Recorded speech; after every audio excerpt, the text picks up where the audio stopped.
وای آشپزی دیگه با گندم و ماما محبوبه. خوش اومدید.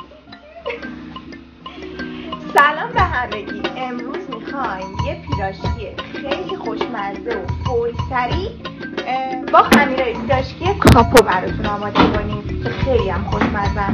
این خمیرا چند مدل دارن و چند رنگ که من امروز میخوام مدل کلاسیکش رو استفاده کنم. بریم آشپزی کنیم. مواد لازم: گوشت کرده، رز، فلفل دمه، پیاز، فلفل، پنیر پیتزا، نمک، خمیر.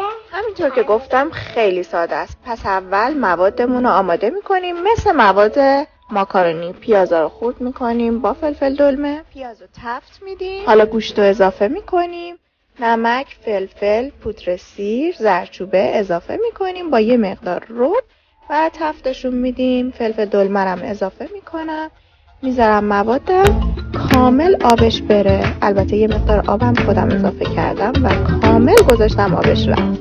حالا خمیرای پیراشکی رو که من کلاسیک و پستو رو با هم استفاده کردم و 15 دقیقه قبل از فریزر در میارم، روی سطح صاف میذارم تا یخشون باز شه. بعد موادمون رو که خنک شده با پنیر پیتزا و پنیر پارمزان لای خمیرا میذارم و میپیچمشون. پیراشکی‌ها میرن واسه سرخ شدن.